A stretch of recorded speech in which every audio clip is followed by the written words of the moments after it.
All right. Good evening, everybody. My name is Priolo. I'm the Director of Admission and Recruitment for the University of Arizona College of Medicine Phoenix campus. Thank you for having me here this evening, and I look forward to responding to your questions. Dr. Daniel, you're next on my screen. All righty. Thank you so much. And I'm really happy to be here this evening. My name is Edwin Daniel. I'm the Dean of Admissions at the University of South Florida, Moriani College of Medicine. I'm looking forward to answering your questions and ensuring that at the end of this presentation, you all have all the information you need to prepare yourself for the next application cycle. So looking forward to a great evening and some great conversations. Thank you. Tom, you're next on my screen. Good evening, everyone. My name is Tom McKenzie. I am the Assistant Director of Admission at Case Western Reserve University School of Medicine in Cleveland, Ohio. So I'm excited to be here. We always have a large number of students from Southern California and UCLA every year. I think about 20 to 25% every year are from California that come to Case Western. So I'm excited to be here too and take your questions and meet everyone tonight. Michael? You're muted. I think you're on mute. I do this all the time. Me too. Good evening, everyone. My name is Mike Richards. I'm the Assistant Director of Admissions for the Keck School of Medicine of USC, right across town from you. And I'm happy that we could get together this evening, and I'm looking forward to answering your questions. Thank you, everybody, for being here. And I want this to be a student-driven Q&A, but my very first question, since I'm a pre-med pre-health advisor, I get all sorts of questions around COVID. It would be like how COVID has impacted your application process, what may have changed. So let's start with Michael this time. We're going back. Yeah, the biggest change has been online interviews. We usually do in-person traditional interviews where our applicants interview with one faculty member and one student. And they're typically 30 to 45 minutes. But we had to go over to Zoom meetings to do the interviews. So that was a very big change, and actually a change for the better in many ways, because it's less expensive for the applicants. Another big change was we waived the MCAT requirement this past cycle. So we looked at applicants who had not or were not able to complete the MCAT and considered them, gave them full consideration for entrance into the program. Other than that, as far as the admissions side of it goes, we've seen an uptick in the number of applicants this year. We usually get about 8,000 applications a year, and this year we were over like 8,500. I believe. So it was a lot more applicants that we had to review this year. Thank you so much. Tom?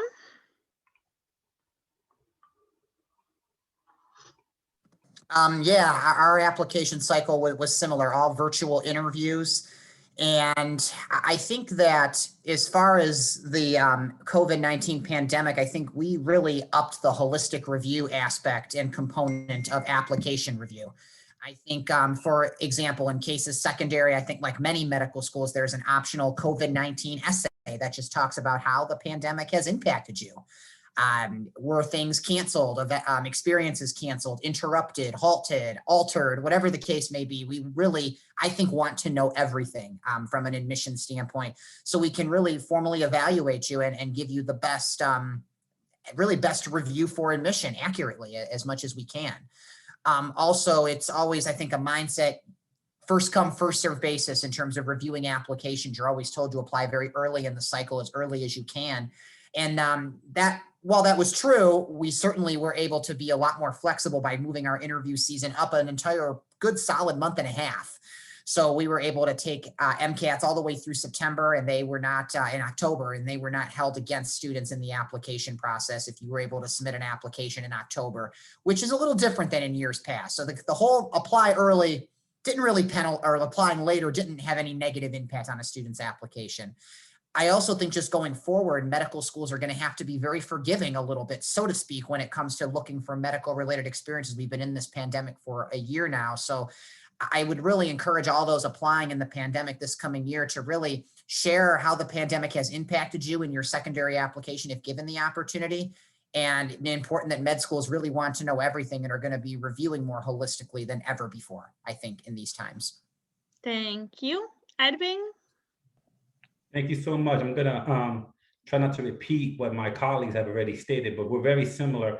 The only exception that I've heard from Michael was we are requiring the MCAT for the University of South Florida, but everything else is pretty much the same. What I try to tell students is this is a time where we know about the pandemic. We know there are limitations to shadowing, extracurriculars, volunteering, difficult to get LORs. We understand all that. But I think if you can tell from my colleagues on here, and I know Mark is going to go next, we all have different processes and different ways of evaluating an application. If you are the applicant and you're trying to understand how we do it, you're going to drive yourself crazy because there's no one way that every school is going to agree. So you have to get your mind out of what do the med schools want and just really focus on you as the applicant and say, what am I going to do during this pandemic to make my application more competitive? Whether that's retest, take some more classes, try to find opportunities to volunteer. I have some individuals who have volunteered at COVID testing sites, and they're using that on the application during the pandemic as some extra activity that they did.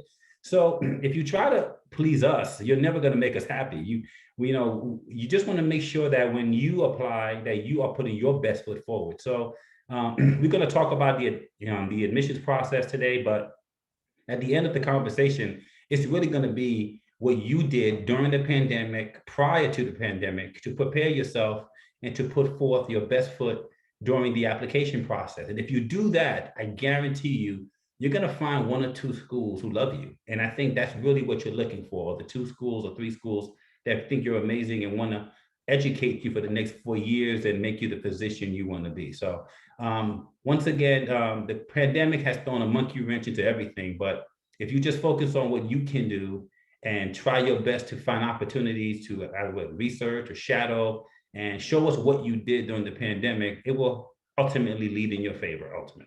Thank you. Thank you. Mark? Yeah, before I answer, I just want to kind of clarify that I'm the representative for the University of Arizona's College of Medicine in Phoenix. We do have our College of Medicine in Tucson. Anything that I talk about this evening is going to be specifically for the Phoenix campus because we're 2 separately accredited medical schools. So I just want to put that out there, at least initially. And then I really don't have much to add on top of what my colleagues have already noted. A lot of these, there's a lot of similarities between how we're approaching this. I think the biggest change that we made is just having to be flexible. Whereas in the past, we had very specific guidelines and very specific things we wanted students to do. That all went out the window this year. And we have to, our famous phrase for this year is case by case basis. Is this going to count? Are we going to look at this more? Are we going to emphasize a particular part of the holistic review? And our response to most students was it's a case by case basis. I mean, how did the COVID pandemic affect you personally and your preparation? And we really tried to get at that, again, I think a couple of my colleagues mentioned, we specifically added a question to our secondary application.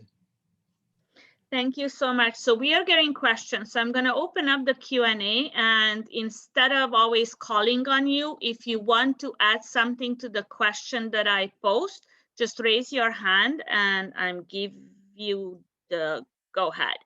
So first question is from Sophia. Do medical schools want you to be in clubs at your school?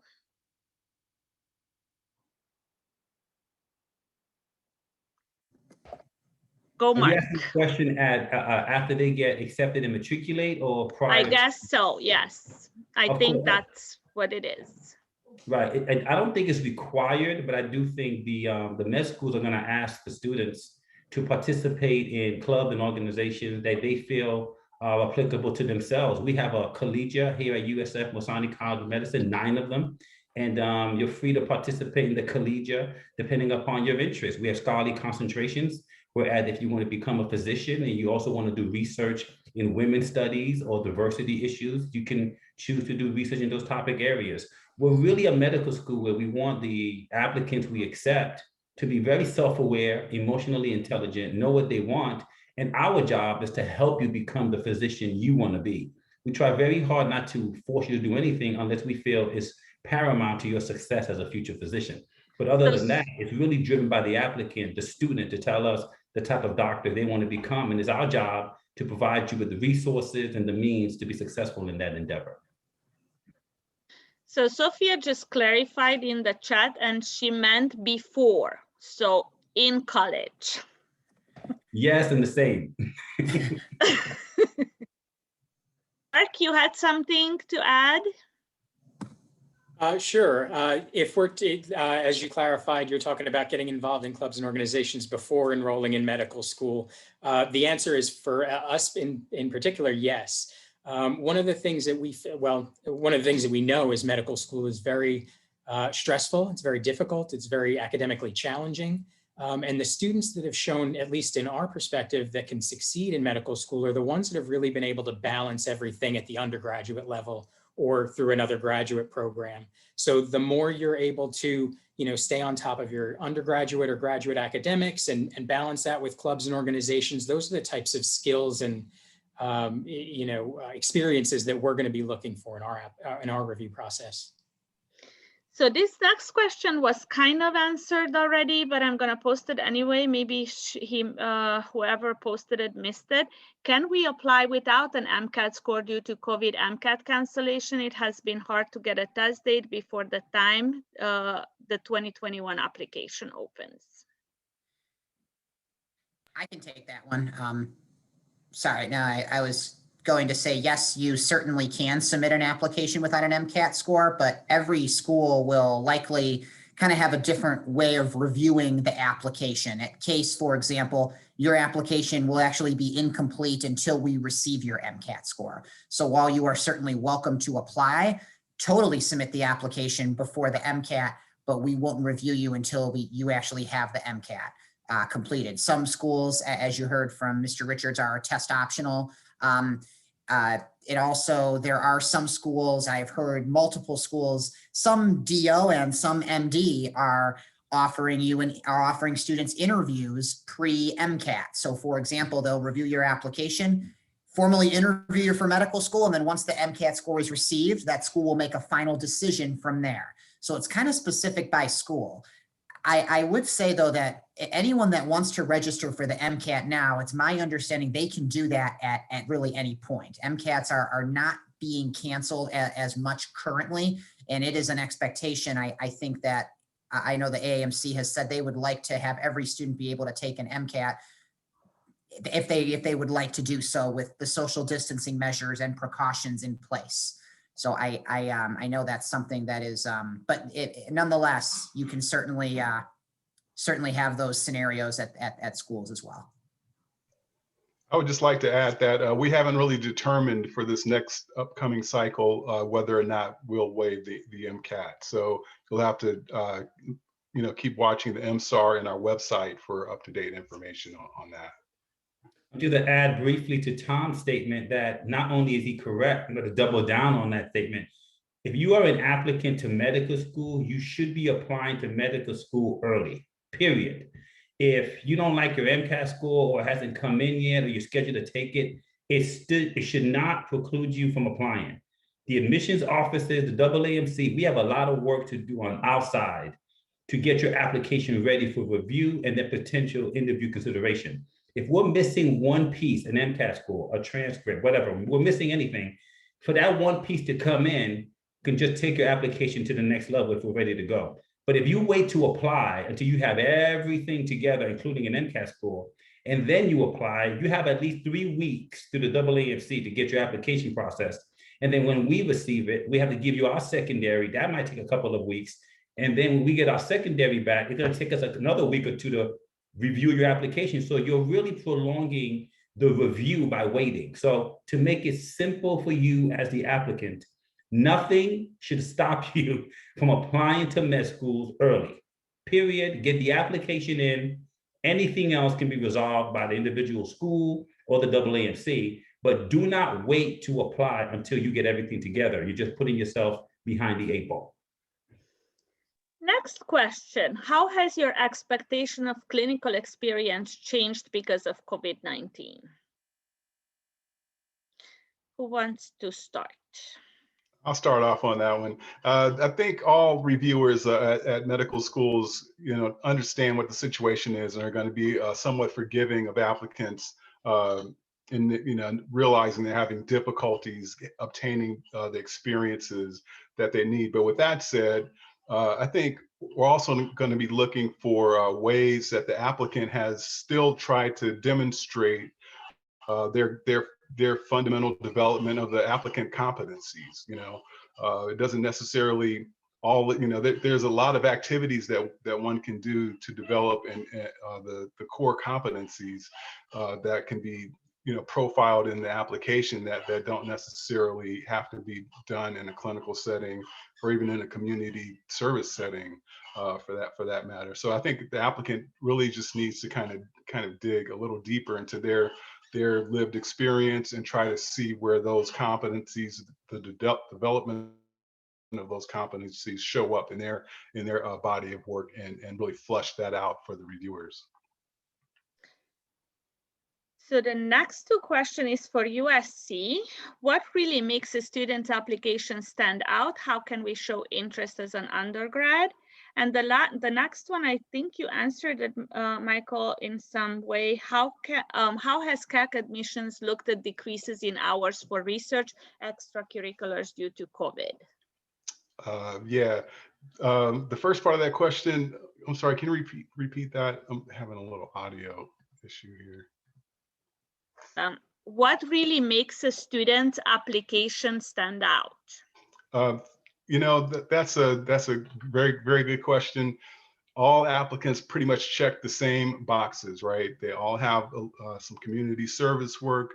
They have some clinical experience. They have their academic body of work, their personal statement.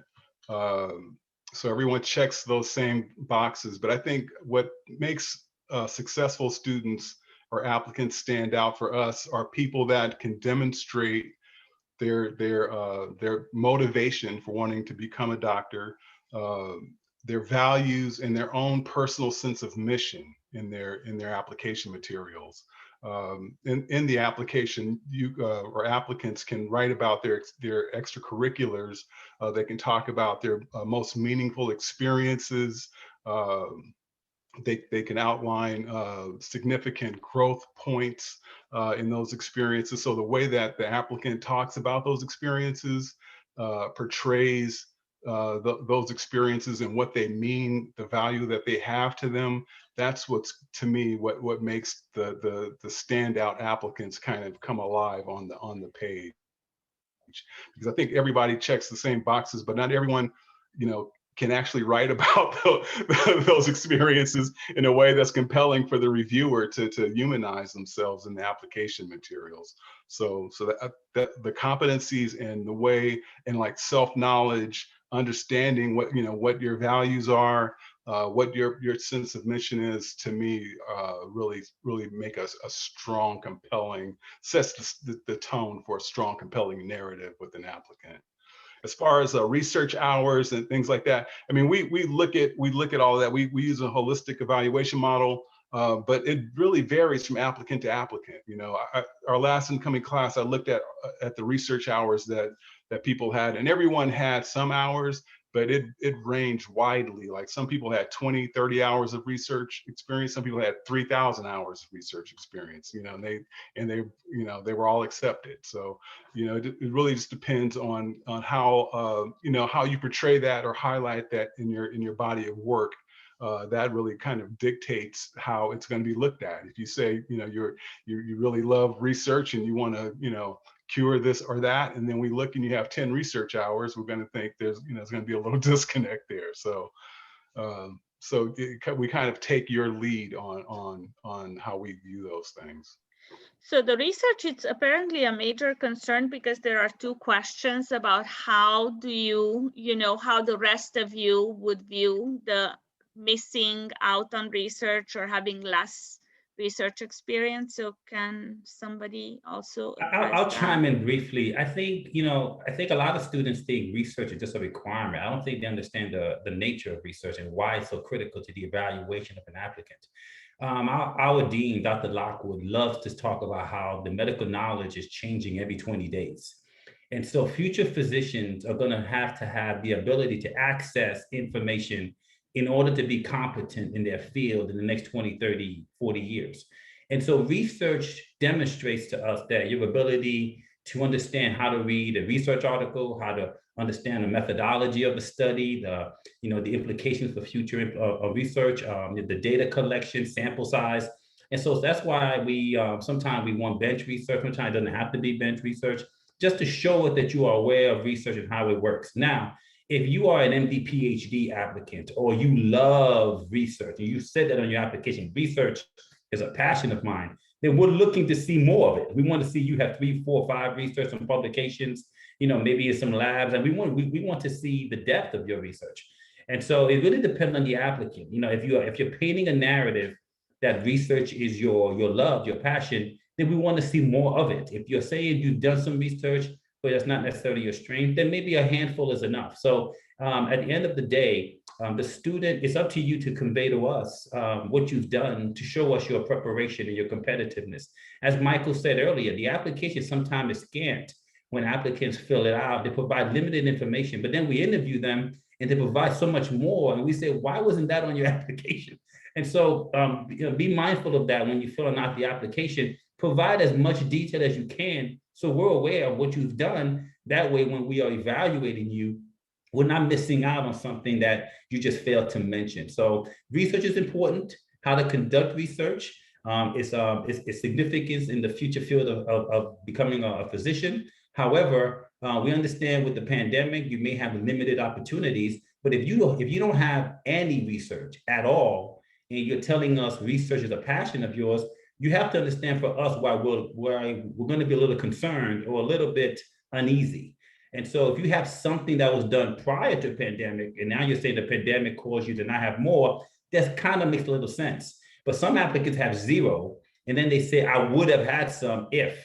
And that might be true, but we don't know that. And we're left to evaluate you based on what you've done thus far. So if research is a passion, try to find an opportunity, even if it's online, if it's something to demonstrate that you have a willingness and a determination to get the experience you need. That way you're not evaluated unfairly against you, depending upon what you have stated you've done.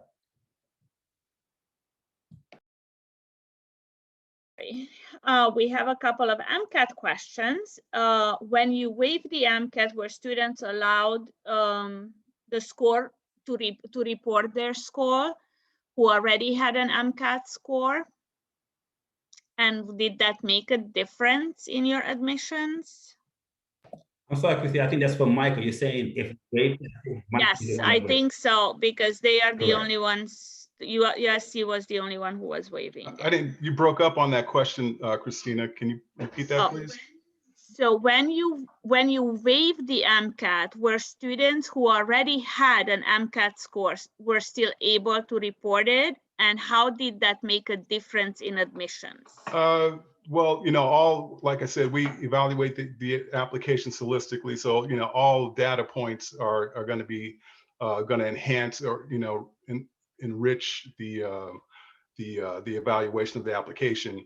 And that's just another data point. And just briefly, like those metrics, the MCAT and the GPA are just like baseline measures of an applicant's ability to get through our curriculum. So, that's not the be all or the make or break point of the evaluation.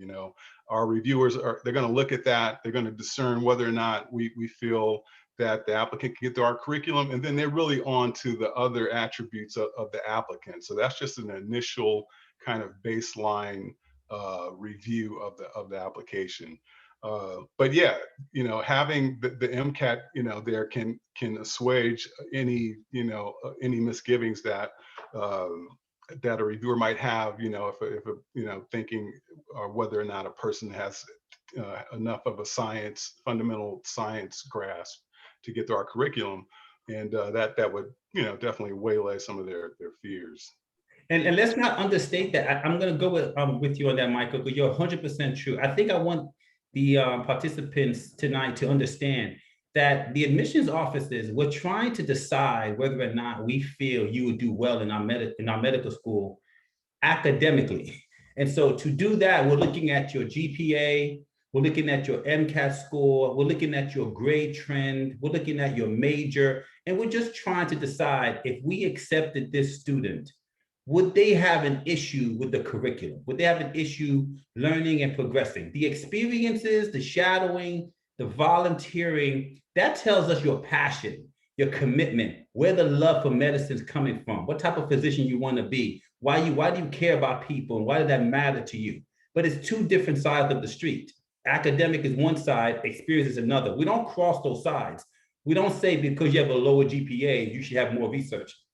This side stays on this side, academic stays on that side.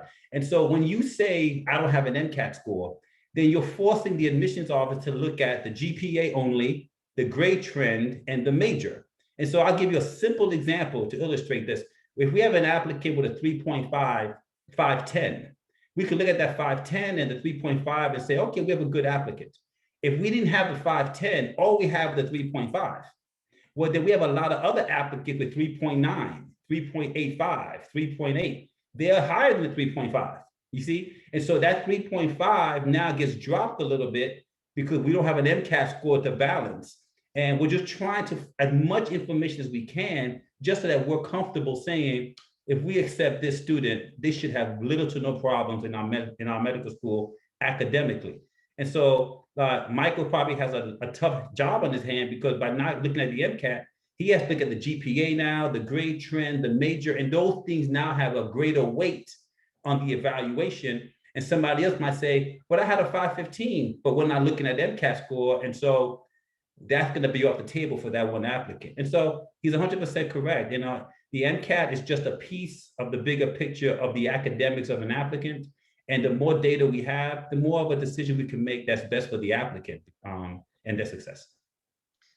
I have a very interesting question. With the pandemic, disparities in healthcare delivery has become even more apparent. I know that all your schools have programs to address promoting healthcare equity, but has this pandemic shifted the priorities for your medical schools in terms of what kind of applicants you are looking for and what your curriculum emphasizes? I can take that. I would say yes. And I also would say there's a lot of similarities to what we were looking for previously as well. Obviously, we want commitment to medicine. I think that's the top thing that any medical school is looking for, is showing commitment to medicine. But I also think that social determinants in health is a topic that we're going to cover, and healthcare disparities are a topic we're going to cover a lot more robustly, especially early on in your medical school career as you kind of get ready to embark on this journey of being a physician. And one of the main cornerstones of our curriculum, and this is, if you all remember, some of the hot new news that came out about a year ago at this time was step one of the boards was going pass fail. Mm-hmm. I know my kid about a month later, and then we all forgot about it, but that is still the thing. Step one is still going pass fail. And the incoming class, this year's class that matriculates in July will actually, or August, will likely be the first class to take step one pass fail. And I think with the curriculum, there's a lot of ways, the way CASE sets up our curriculum is in terms of T-based learning, but we only have about 20 to 25 hours of class of required in classroom time. So you have a lot of independence to really spend time, I think, giving back to the local community in the city of Cleveland. And I think the same could be said for many medical schools nationwide as well. With many urban and rural areas in our country, I think there are very unacceptable healthcare disparities. And I think not only seeing those and learning about them, but also having the opportunity to make a difference in those as well. I think that's going to be, that continues to be an emphasis, and way more than ever in CASE's curriculum this year. One of my biggest inspirations that I've seen from our students in my whole career, but especially this year, is just the heart for service that they all entail. I think it's really inspiring. So that's what I would probably say. I think that step one had at times a bitter, toxic kind of mindset, because it was residency programs would kind of use it as a proxy. And now residency programs are going to be reviewing holistically more than ever before. And I think that students won't organize over step one nearly as much. This is an opportunity for them to spend time doing other things, such as learning about these topics, such as giving back, volunteering. And with a lot of flexibility in the med school curriculum, I think that is an ideal setting for students. And the med schools are trying to figure out how to do that in this new time. This pandemic has forced us to look at how do we deliver healthcare with a pandemic. Absolutely. And telehealth, and how do we now prepare our students for a potential issue down the road where we have to go back to wearing masks and quarantine, but when you get sick and we have to provide you with medical attention, how do we do that? And so it's ironic that this pandemic has put a halt to everything, but it's forced us to open our eyes and look at healthcare from a different lens and say, as you are evaluating future applicants, we now want to look at who is able to be creative, safe, but at the same time can deal with the changes in our society and how we're going to deliver healthcare in the future. Thank you. So two somewhat similar questions. Why are students expected to do so much extracurriculars in addition to classes and MCAT studying? How are admissions officers expecting students to manage to do all these things? And the other one is, are they expected to be active in COVID-19 since some of them have health issues themselves? I'll let my colleagues chime in, but I just want to say this. So many applicants call me and say, all we are to you all is a number, a GPA and an MCAT. And I say, no, you're not. That is why we want to know about your extracurriculars. That is where we know who you are. If we didn't ask you to do these shadowings and volunteering and extracurriculars, all you would be is a GPA, MCAT score, and a major. And we all know you're far more than numbers on a piece of paper. And so these extracurriculars are a window for us to know who you are, where your passions lie, and why you feel you're going to make a great physician one day. So that's why it's important to us. But I'll let my colleagues also chime in on that question. Mark? Yeah, I'll jump in on this one here too. And it's just to echo really what you just said as well. It really is to get to know you as an individual, but it's also because we all know that healthcare and being a physician isn't just about knowledge. It's not just about knowing medicine. It's about interacting with patients. It's about leading a healthcare team. It's about all of these, the social determinants of health and understanding how race and ethnicity plays a role in the access to healthcare that individuals get in society. So, really your opportunity to show us your talents, your skills, your really qualifications outside of the academic classroom is in those extracurricular activities and that the opportunities that you choose to pursue.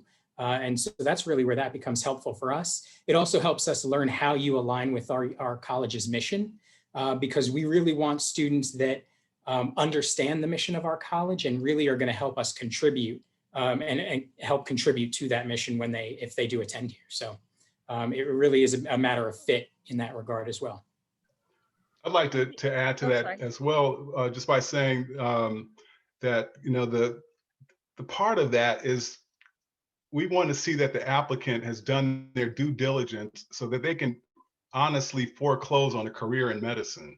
It's not just like we want to see applicants jump through hoops or anything, but we want to know that you've given yourself enough opportunities to be able to say, this is what I want to do. I'm totally committed to attempting to begin a career in the health professions. I've done the research. I know what it takes. I've been in the environment and I know what it's about, and I'm going into this with my eyes wide open. So that's part of it. And then another part of it is it shouldn't really seem like some kind of a sentence or something. I like to say that our students at our school, they would be doing a lot of the things that they did as extracurriculars and they continue to do in medical school. They would do that even if they weren't applying to medical school. That's just who they are. They would be still volunteering at that senior citizen home or tutoring those kids or whatever it is, whatever their community of interest is. They're the type of people that would be engaged in that, even if they weren't coming to medical school. They could, they're smart enough, they could do anything in the world they want to do. And they chose medicine for a reason. And they understand the importance of developing those core competencies by participating in these activities. Let's do a quick round of what is your advice for standing out in an application and or an interview. Mark, quick one. Do your research on the school and tailor your answers specifically to that school. Thank you. Tom? I would be yourself. And I also would say we're not only I find in these times during the pandemic, I think applications are up 18% or 15% nationwide. Schools, I think, are not only screening for qualification, but also screening if we offer an interview, what are the odds they're going to come and matriculate ultimately? So yes, do your research on the school, know the patient population, perhaps of the area a little bit, know the hospitals, the curriculum, spend 10, 15 minutes on the website and explore various parts of the curriculum. It can go a long way. Any kind of connection you can have to that school would be huge. Michael? Yeah, I would say definitely be yourself and know yourself, know who you are, be clear about your values, have us develop your sense of mission, and the same things you put together in your application materials to highlight the best of you.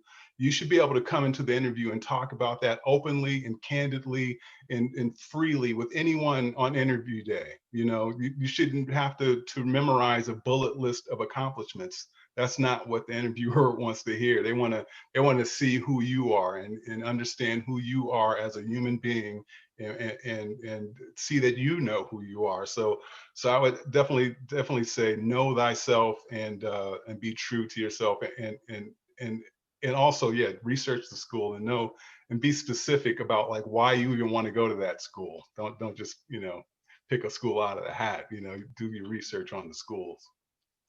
Edwing?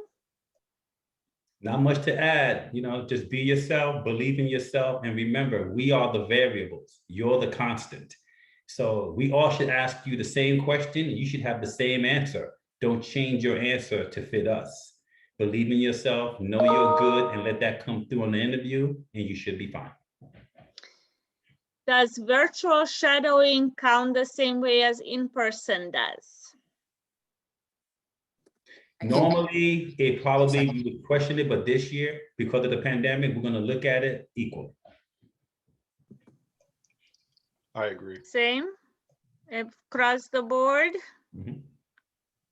All right. I'm in one thing on that too. Yeah, a virtual that can definitely show a commitment to medicine. Any kind of virtual or remote experience, whether it be research, scribing, shadowing, and if anyone does have the comfort level and the circumstance where they can go into a hospital, I would consider masking up and doing it as well. I think if you have the opportunity, but the virtual can hold an equal weight in these times. We are back at research and publication questions. Are publications important? What happens if you are listed as an author, but the study is still in process of being published by the time you apply? We are not micro dissecting it to that specificity. If you are doing research, you're first author, second author, that's fine. Remember, when you get invited to an interview, your interviewer may engage in a conversation with you about your research, be able to have an in-depth discussion about it to demonstrate to the interviewer that you are on top of your research and what you're talking about and what you are getting published in. So we're not trying to micro dissect and cross hairs like that. If you're doing research, first, second author, you're getting published. That's what matters. We're not trying to split hairs on it. Does major matter? I feel that some majors are a bit harder to maintain good grades in compared to others. If you are a science major, that means that you are taking upper division science courses, 3,000, 4,000 level science courses. So if you stumbled and received a C in biology your freshman or sophomore year, you're going to have tremendous opportunities to make up for that your junior, senior year with biochemistry, cell biology, things like that. If you are a non-science major, you're probably not taking high-level science courses. So you need to hit a home run on the pre-med courses that are required so that you can be competitive for med school. So by you being a science major, we just know you're going to have a boatload of science courses, and we're going to have a very good picture as to whether or not you can handle med school curriculum, like my colleague Michael said earlier. If you're a non-science major, you just need to hit a home run on the sciences that are required for pre-med, because that's all we're going to have to evaluate you on when it comes to your science GPA. All right, I have a non-traditional student question. How are you looking at non-traditional students who are doing informal post-bac courses on their own? Are there a number of units for post-bacs you are looking for to show that a positive trend and academic capabilities? I would just say at the Keck School of Medicine, actually each year it seems like we get more and more people that have been out of school for a couple of years or more. Our class size is 186, and the last incoming class we had 82 people that had been out of school for 2 years or more. And a lot of those people, they realized they wanted to pursue a career in medicine later on in their, sometimes even after their undergraduate career. And so they'll do a post-bac or some type of educational enrichment program to gain a foundation in the sciences. And we welcome that. We don't look down on that at all. But one thing I would say is that you by the time you do a post-bac or a master's or anything after your undergraduate career, you should be hitting on all academic cylinders. You don't want to, a C or a B even in a master's program that does not look good. By that point, you should have mastered the art of studying and passing classes.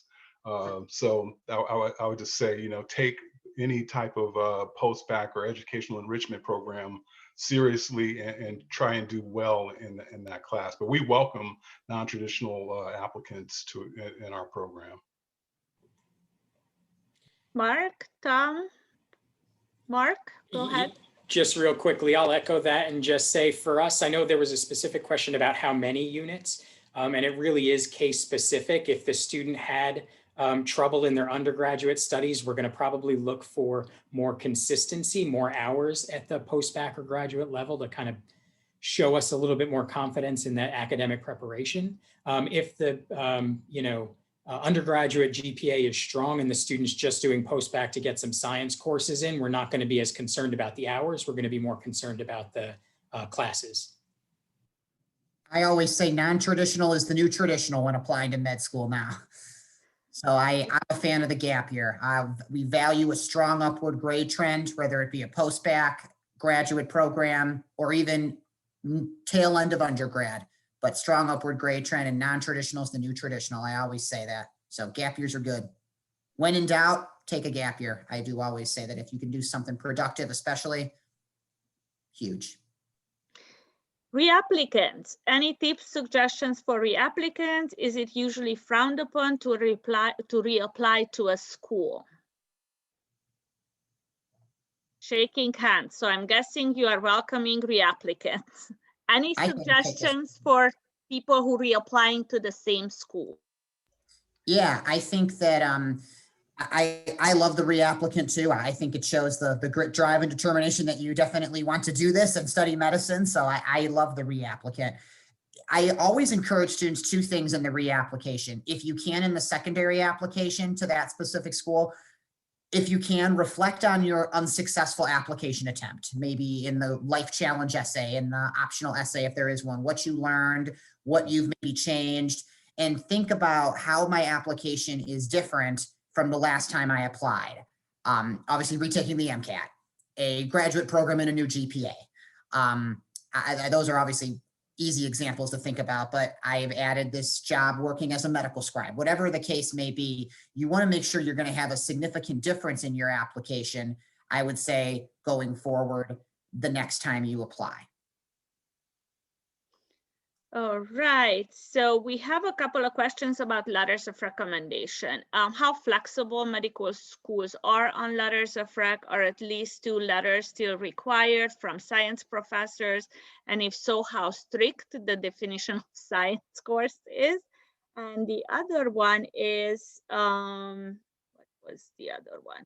Oh, if you don't have your letters of recommendation or your Mcat score ready to be an early applicant, should you still submit and wait for those to come I will in? repeat it again. Nothing should stop you from submitting your application. Do not hold it up. If you plan on applying this year, apply. Nothing should stop you from submitting the MCAS application. We require 2 letters of recommendation here at the University of South Florida, and we say between 2 and no more than 5. So 2 must be science faculty. We want to know how are you in the classroom, or we want to know what your teachers are saying about you as a student. The other 3 can be science faculty, personal letters. It's completely up to you, but 2 must be science faculty. We actually, we prefer a committee letter, but individual letters can be of anyone of your choosing. Anyone that can speak to your personal strengths is fine. We don't require that they be science or otherwise, but it's entirely up to the applicant. Unfortunately, UCLA does not do committee letters. I just want to let everybody know. So anyone else? So Tom, how are you guys doing with the letters? Yeah, we require 3 to 5 letters of recommendation or 1 committee letter. No preference, doesn't make a difference. If your school doesn't do a committee letter, that's fine. At least 2 letters need to be from, or 1 committee letter fulfills completely the letter of recommendation requirement. If you do individual letters, we want at least 1 to be from a science faculty. All right, Mark? We're pretty similar to Case Western, 3 to 5, doesn't matter who they're from necessarily. We, however, strongly recommend that students try and get at least 1 letter from somebody that works with the student in a clinical capacity. So whether, it was a scribing or shadowing experience, or, however the student was earning those hours, that's usually helpful for our admissions committee. Awesome. So I have the next question. I usually answer when you're best prepared, but I'm going to ask it from you. When would you recommend taking the MCAT if you hope to be considered for 2023 fall admission? I would say we would love to have an MCAT score on record when we begin file review July of the year in which you are applying. So for example, this upcoming application cycle opens up June 1st. We get our batch of applicants from the AAMC July 1st. We will immediately send out our secondaries. And when the applicant completes our secondary, we are already going to start application review. If you have an MCAT score on record, we can begin the process, go through it, and hopefully invite you for an interview if we like what we're seeing. If you do not have an MCAT score, then there's going to be a holding pattern on your application. So we would love for you to take it before or you apply, but you always still apply, and then we'll wait for the scores to come in if we're waiting. But if you could take it before that, it would be preferable to us.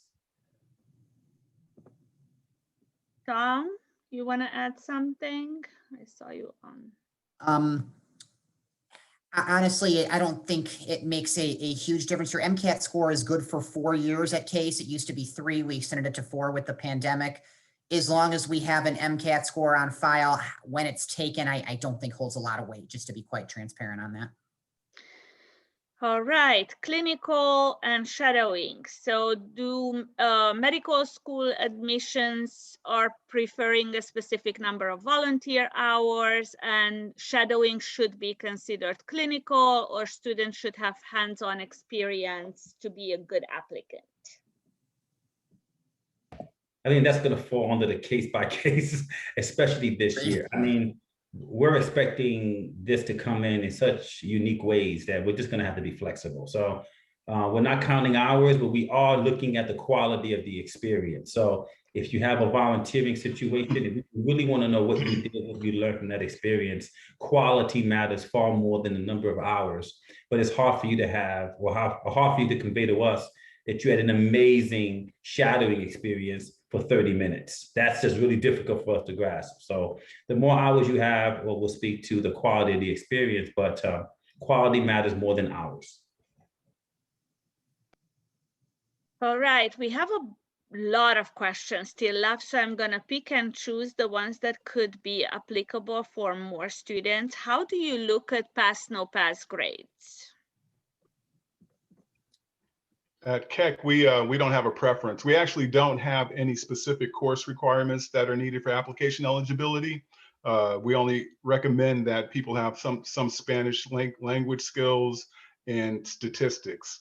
But other than that, we really leave it up to the applicant to kind of craft their preparation in the way that best suits their circumstances. So a pass, no pass grade would be fine with us.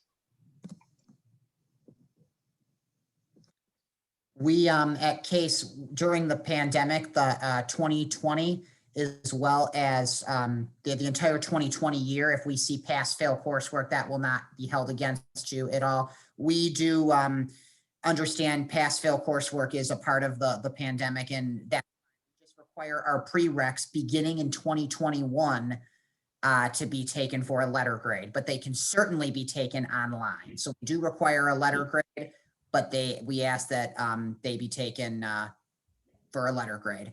If your school doesn't give you an option for letter grade online, then pass-fail is acceptable, but we prefer letter grade.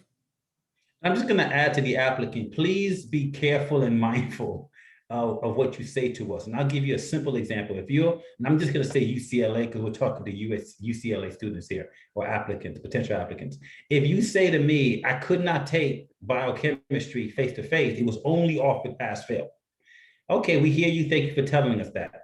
But then if we have another one of your colleagues or students from UCLA who took biochemistry face-to-face, we're going to say, well, wait a minute, how did this happen? And so sometimes students try to say things and to try to deflect the fact that they could have taken it face-to-face, but they chose to take it online, which is fine. But when you paint the argument that you had no choice, and then we have other students from your school in a similar situation that have taken the same course face-to-face, it's going to be a little different in how we evaluate you. So just be mindful of that, and then just try your best to put your best foot forward in whatever you do. Okay, very interesting question. What are some of the biggest mistakes to avoid when applying? Fun stories to share? Tom? Honestly, I think that I could make the case that most students I interview deserve to go to medical school. I think the red flags and the common mistakes are more the exception than the norm. I think that good grammar, punctuation on essays, obviously just be truthful in the number of hours you report. I have seen 10,000 hours for a 1-year research position. Yeah, things like that. You just want to be truthful in the hours. Sometimes typos happen in AMCAS too. So avoid the typo, double check and triple check your work. Honestly, I think anytime Case has a optional information essay, in addition to the COVID essay, there's another optional essay in the Case Western additional information essay. And sometimes I like to encourage students, if there's anything else you want the admissions committee to know about you, even if there isn't anything, I know the application is long as it is, but talk about your interest to study medicine at that school, in that city, in that area. I think anything you can do to make yourself stand out. We have an additional information essay at Case that just says, tell us anything else you want the admissions committee to know about you.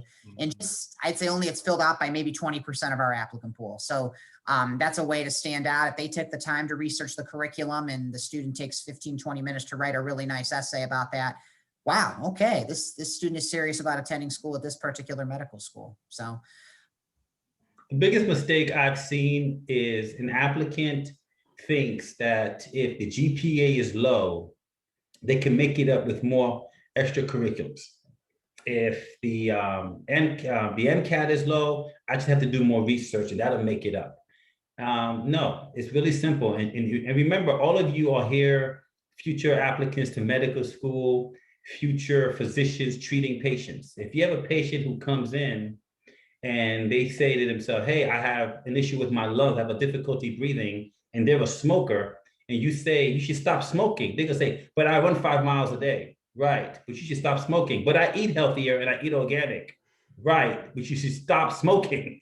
And so what happens is people want to deflect from treating the condition directly, and they want to use peripherals to address the condition.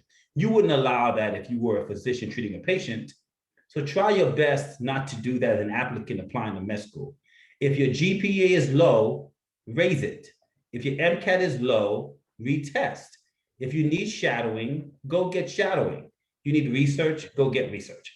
Do not say I'm lacking research, but I'm making it up on this other side, which is, don't do that. And if you try your best not to do that, then you're probably going to have a more complete application, more competitive, and you're going to get more favorable results when you apply to med school. So biggest mistake I've seen is students try to shift a low GPA or a subpar Mcat performance and think because they have all the shadowing and volunteering and extracurriculars, it's going to make up for the lack. And the reality is it's just not true. All right, we are at 6 o'clock and we have still 32 questions. What I'm gonna do is, if you're okay with staying 5 more minutes, I'm gonna pick maybe 3 more and I'm gonna copy the rest and try to, distribute it between all of you, and you can send me some insights. But there is one that I really like. What are some things that you think applicants often have a hard time conveying on their application? I would say this, in the experiences, applicants like to list what they've done, as opposed to explain to me what they've learned from what they've done. And I'll give you an example. You could be a cashier at Target, and you can say, in my job, I checked out customers, I did, financial transactions, I bagged the purchasing items, I made sure I provided the receipt, I came to work on time. You're just telling me your job description. But when you explain to me, by working at Target, I learned how to deal with difficult customers. I learned how to be patient when they get upset. I learned how to try to resolve their issues. But if I can't, I get the store manager involved. I understand their frustrations and why they were upset, and I try to calm them down. Those are the skills that you're going to use as a physician when dealing with patients. And so don't list what you've done in a job or an experience. Tell me what you've learned from what you've done and how you're going to bring that into the field of medicine. Anybody wants to add to that? The only thing I would add is sometimes students have trouble conveying why they're applying to our particular medical school. And so I would say just take some time to think about that.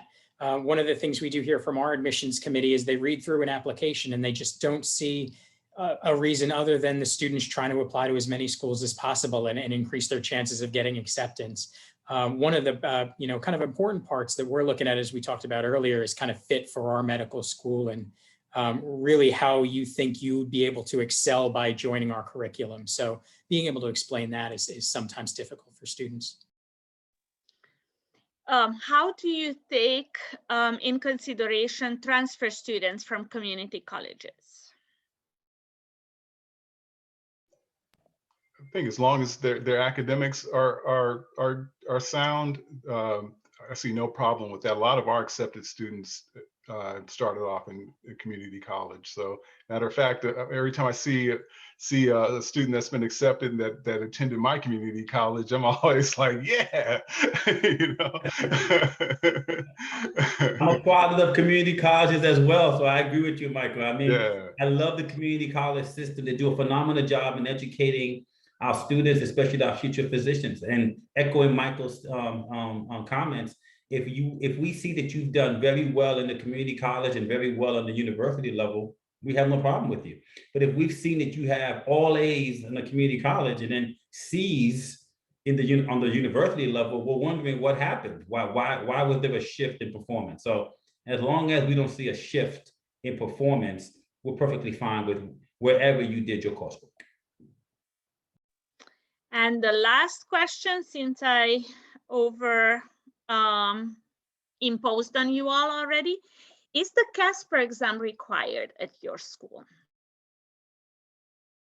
So I see 2 no's. Tom, Edwing? Yes, we are requiring Casper, but we may or may not be requiring it this coming year. So we required it as a pilot. We did it as a pilot this year. We have not decided if we're going to be requiring it next year or this coming year. We'll let you know before May 1st. Check out MSAR. All right, thank you so much. I know we still have unanswered questions and I copied them, and I'm gonna do my very best to get it to our panelists and to provide career center information and resources on some of this, because we definitely have a lot of information on some of the questions that stayed unanswered. I just want to thank everybody, first of all, for joining us. Remind students that we will have a health fair where hopefully many of these gentlemen will be visiting virtually UCLA again. And the health fair is another great opportunity to interact with admissions, ask your own questions. So feel free to join us. It's going to be April 16th. So just keep your questions coming. And if there is anything else we can assist with, please make sure that you take a look at the Career Center resources.